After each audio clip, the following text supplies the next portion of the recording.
Les habitants de Reddit qui ont eu ou ont encore un cancer, quel est le premier signe qui vous a poussé à aller chez le médecin? J'ai eu ce que je croyais être une attaque et j'ai découvert que j'avais un glioblastome. On m'a donné 12 à 15 mois et jusqu'à présent, j'ai réussi à atteindre le 15e mois. Reste fort mon pote. Ma grand-mère a reçu 6 mois pour son lymphome à ma naissance, il y a près de 29 ans. J'ai pris un café avec elle vendredi. Le syndrome du côlon irritable que j'ai moi-même diagnostiqué était en fait une tumeur et il a fait une hémorragie. Cancer du rectum de stade 4. Je l'ai vaincu, mais il est maintenant trop gros dans mon foie pour être opéré.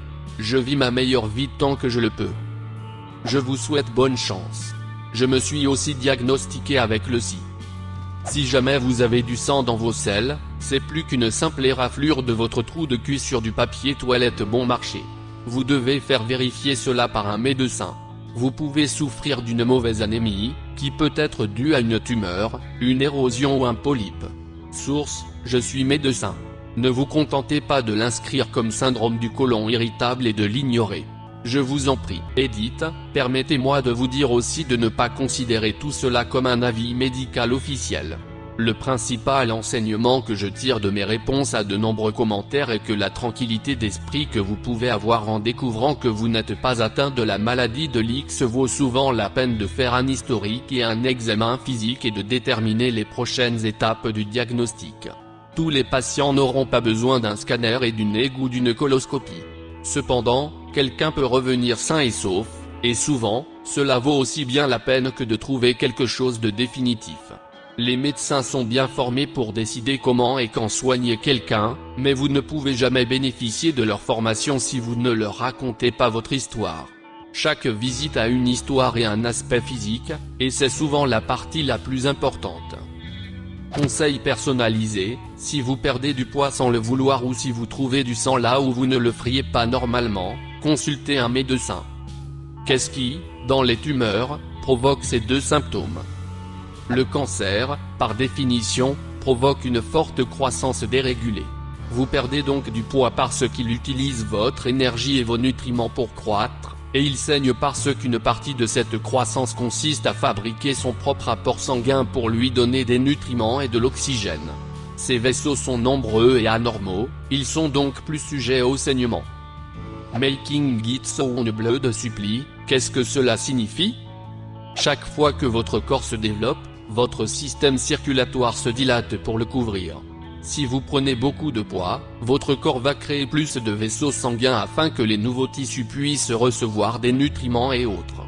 Si vous avez une tumeur, les vaisseaux sanguins se développent également à l'intérieur de celle-ci, car elle détourne une partie de ces nutriments. Pour la petite histoire, l'une des raisons pour lesquelles les personnes obèses ont tendance à avoir des problèmes cardiaques est qu'elles ont plus de vaisseaux sanguins à alimenter.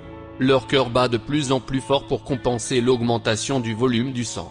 Elles peuvent également avoir froid dans les membres malgré leur plus grande quantité de graisse, car le sang a plus de mal à atteindre leurs extrémités.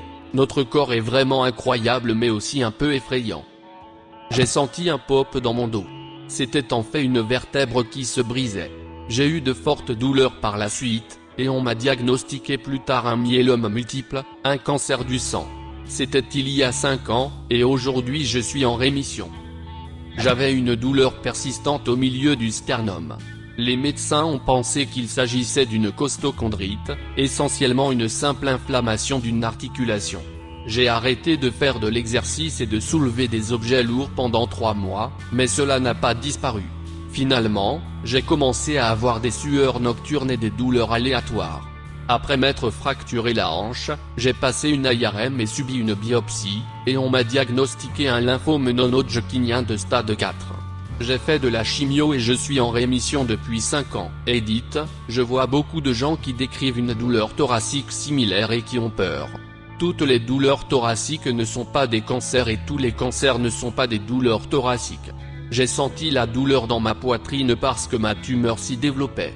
Elle aurait tout aussi bien pu se développer ailleurs, et mon histoire aurait pu commencer par la description d'une douleur persistante au milieu du tibia. Si quelque chose vous inquiète, parlez-en à votre médecin. Mon père avait un lymphome non-Hodgkinien. Cela a commencé par un chatouillement dans sa gorge, puis il a perdu sa voix. Comme s'il ne pouvait pas parler au-delà de la force d'un murmure. Il l'a attribué à un mauvais rhume de gorge.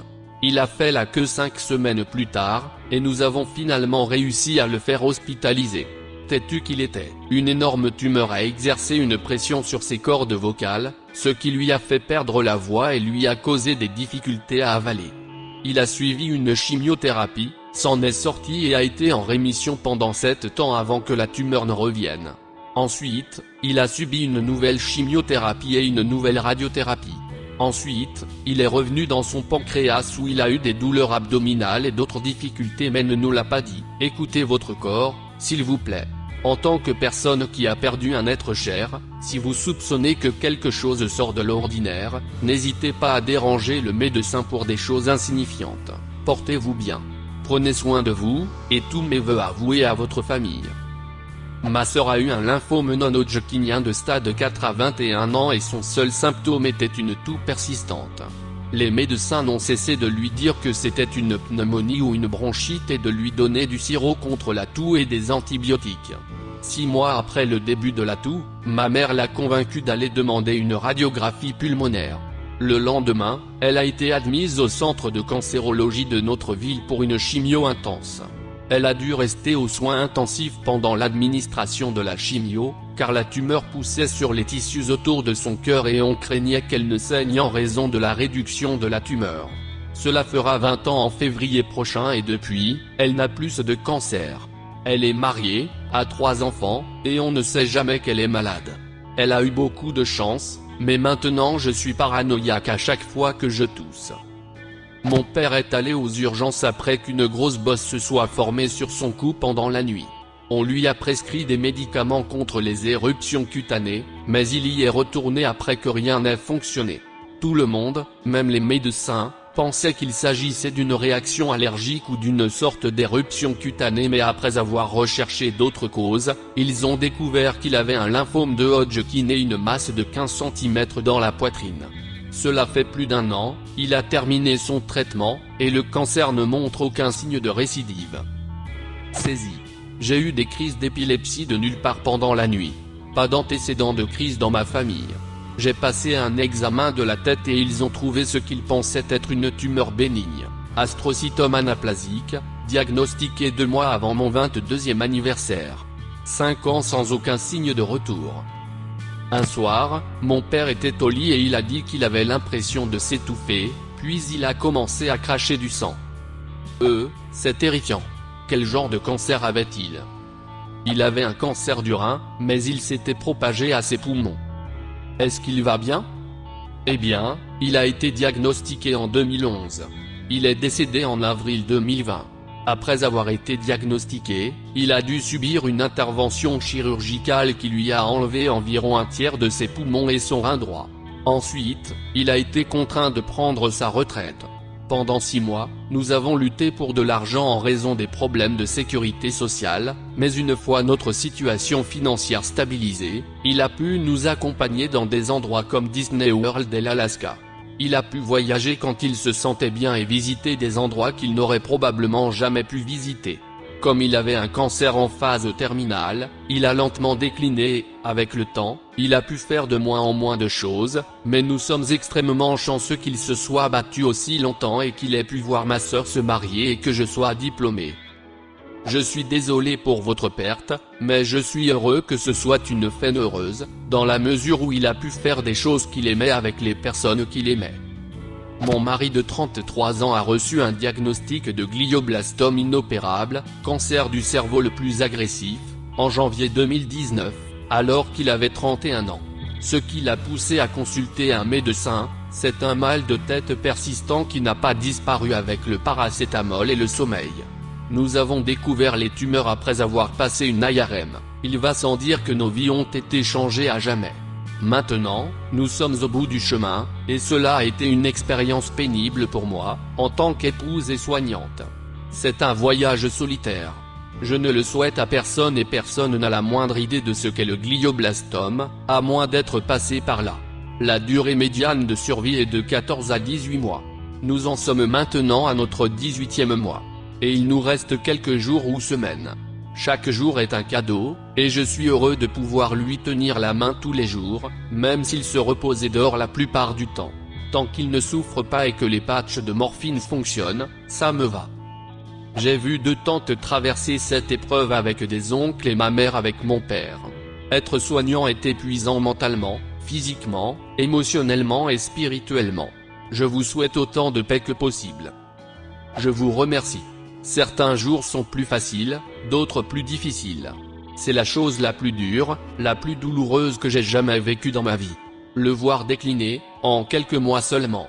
Il faut davantage de soins pour les soignants, surtout sur le plan mental. Je suis heureux d'entendre que votre père a reçu l'amour et les soins qu'il méritait. Ce n'est que de l'amour. J'avais 17 ans et je me préparais pour les vacances de printemps en 2010. Je faisais des projets avec mon petit ami au téléphone parce que nous allions emmener ses frères au zoo dans une autre ville. En quelques secondes, il y a littéralement cette grosse tache aveugle translucide orange dans mon œil.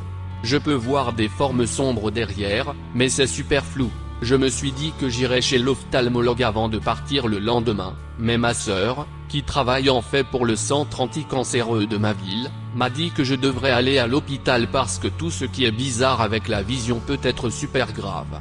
Après 36 heures d'attente aux urgences, à conduire jusqu'aux spécialistes, ils m'ont finalement admis dans le service des yeux pour une infection bactérienne. Ils m'ont ensuite fait une prise de sang pour une analyse de routine. Au bout d'une heure environ, alors que je m'apprêtais à dormir, un médecin et une infirmière sont arrivés. L'infirmière a une boîte de mouchoirs. Le médecin m'a dit que mon sang était atteint de leucémie, ce à quoi j'ai répondu, « Ok, puis-je traiter cela ?» Il n'était pas du tout sûr de ce qui se passait, j'avais 17 ans, ma famille était déjà partie et je n'avais aucune idée de l'existence d'un cancer. On m'a diagnostiqué une leucémie lymphoblastique aiguë et j'ai commencé une chimio cette nuit-là après avoir été transféré dans un autre hôpital. Ils ont fait une biopsie de la moelle osseuse le lendemain matin et l'ont ensuite envoyé à un laboratoire génétique dans une autre province. Lorsque les résultats des tests sont revenus, ils ont changé mon diagnostic en leucémie myélogène chronique en phase de crise blastique, phase finale, qui a été causée par le chromosome de Philadelphie, où les chromosomes 9 et 22 changent de place et provoquent une mutation de mes globules rouges. On m'a dit que j'étais la plus jeune personne au monde à avoir reçu ce diagnostic, car la leucémie myélogène chronique met généralement très longtemps à progresser et le stade final ne se manifeste qu'à l'âge de 65 ans environ. Ce changement de diagnostic a changé ma chronologie.